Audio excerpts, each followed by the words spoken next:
আসসালামু আলাইকুম দর্শক, আশা করি সকলেই ভালো আছেন। আপনারা দেখছেন ইজিটেক বাংলা স্কুল। তো फ्रेंड्स, আজকে এই ভিডিওর মাধ্যমে একদম লাইভে দেখাবো কিভাবে আমি আমার প্রোফাইল থেকে খাজনা প্রদান করলাম সেই বিষয়টা।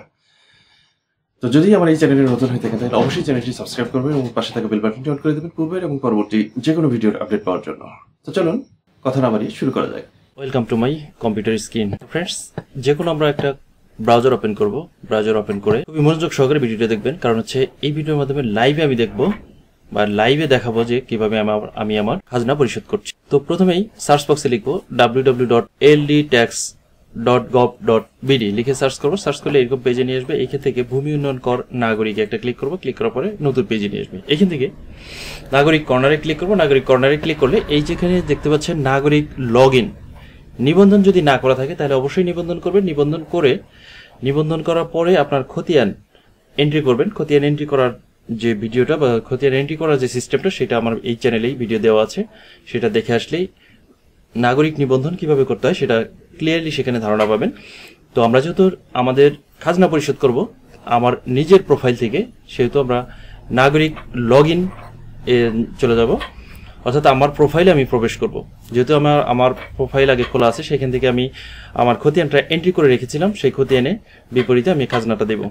তাহলে আমরা এখানে ফোন নাম্বার চাইবে, ফোন নাম্বার দেওয়া আছে, পাসওয়ার্ড দেওয়া আছে, পাসওয়ার্ড দিবেন। দেওয়ার পরে লগ ইন যে অপশনটা দেখতে পাচ্ছেন, এই লগ ইনে ক্লিক করবো আমরা। লগ ইনে ক্লিক করার পরে আমি আমার প্রোফাইলের ভিতরে ঢুকে যাব। দেখতে পাচ্ছেন আমার প্রোফাইলে চলে আসলাম। এইখানে হোল্ডিংয়ে ক্লিক করবো আমরা।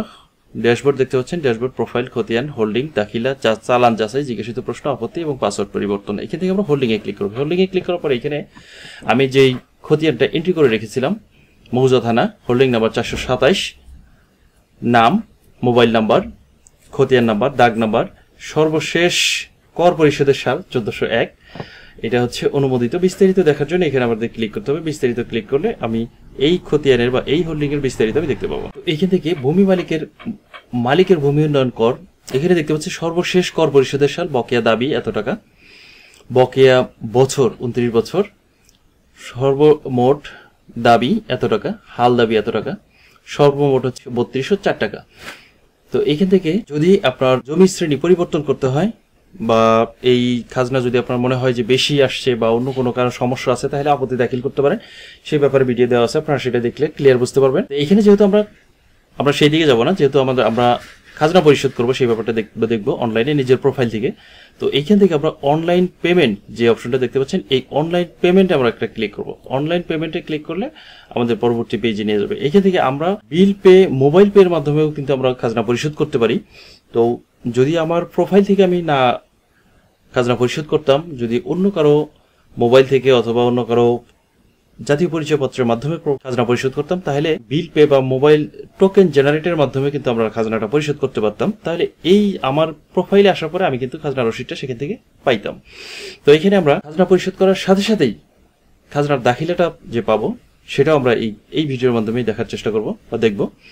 তো চলুন অনলাইন পেমেন্ট আমরা ক্লিক করে, অনলাইন পেমেন্টে ক্লিক করলে এরকম একটা পপআপ দেখাবে। এখান থেকে আমি যেহেতু বিকাশে পেমেন্ট করব, তাহলে বিকাশটাই সিলেক্ট করা আছে। আপনারা অন্য যে কোনো মাধ্যমে পেমেন্ট করতে পারবেন, বিকাশ, উপায়, নগদ, নেক্সাস, রকেট বা অনলাইন ব্যাংকিং যে সিস্টেমগুলি, সেখান থেকে এর মাধ্যমে পেমেন্ট করতে পারবেন।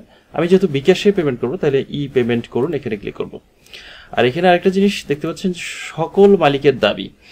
আমাদের সবার একটা প্রশ্ন থাকে যে একটা খতিয়ানে 2-3 জন মালিক থাকলে, আমি এর পূর্বের ভিডিওতে আলোচনা করেছিলাম যে একটা খতিয়ানে যদি 2 জন 3 জন 4 জন 5 জন মালিক থাকে, তাহলে সবাই তার অংশের যার মতো অংশের খাজনাটুকু দিতে পারবে কিনা, সে বিষয়টা কিন্তু এখনো প্রসেসটা হয়নি। তো এইখানে যেহেতু আমার এই খতিয়ানে একজন মালিকের নামে দেখানো হয়েছে, যদি এখানে 2 জন 3 জন মালিক থাকতো তাহলে কিন্তু এইখানে 2-3 জন মালিকের নাম সহ থাকতো।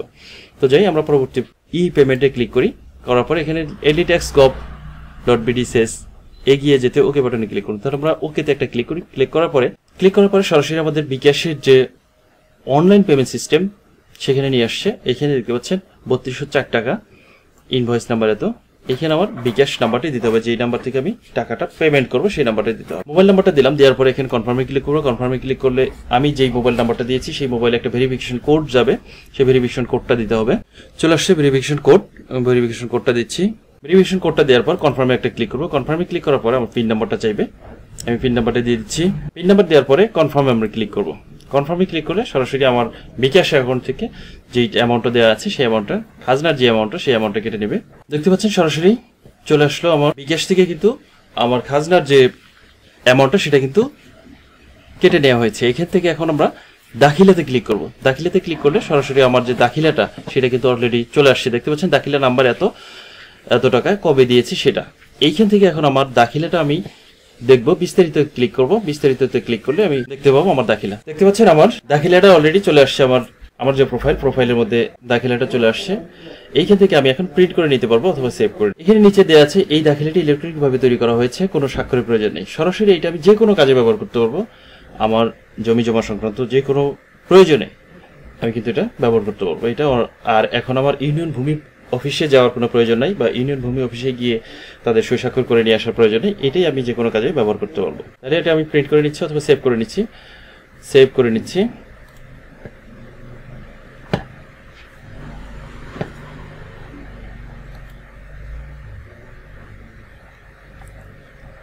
তাহলে সরাসরি চলে আসলো। এই ছিল ভূমি উন্নয়ন কর কিভাবে প্রদান করলাম আমার সরাসরি আমার প্রোফাইল থেকে। আবার আমরা যদি হোল্ডিং এ ক্লিক করি, হোল্ডিং এ ক্লিক করলে কিন্তু সেটা দেখাবে। এই যে দেখতে পাচ্ছেন এখানে হোল্ডিং এ প্রথম অবস্থায় যেটা ছিল সেটা এখানে কিন্তু বিস্তারিত ক্লিক করলে আমাদের যে ইয়েটা ছিল এখানে মোট দাবির যে ঘরটা ছিল, এখানে কিন্তু দাবির ঘরটা বর্তমানে নাই।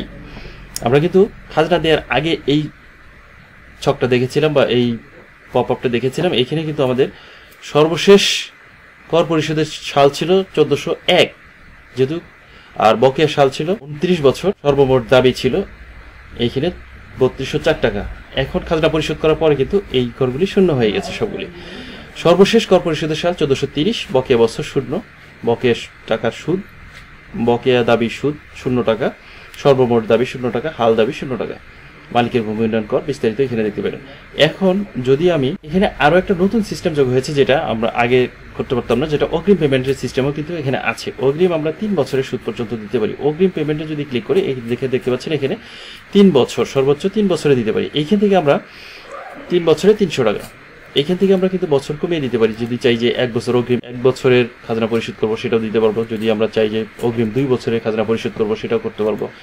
এইখান থেকে অগ্রিম 3 বছরের খাজনা আমরা পরিশোধ করতে পারবো। সে ঠিক একই সিস্টেমে, শুধু এখান থেকে বছরটা পরিবর্তন করে দিলে কিন্তু আমরা আগামী দিনের বা আগামী বছরগুলি ভূমি উন্নয়ন কর কিন্তু পরিশোধ করতে পারবো এখান থেকে। তো ফ্রেন্ডস, এই ছিল আজকের ভিডিও। যদি ভিডিওটা থেকে এতটুকু উপকৃত হয়ে থাকে তাহলে অবশ্যই আমার চ্যানেলটি সাবস্ক্রাইব করবেন এবং পাশের বেল বাটনটি অন করে দেবেন পূর্বের এবং পরবর্তী যে কোনো ভিডিওর আপডেট দেখার জন্য।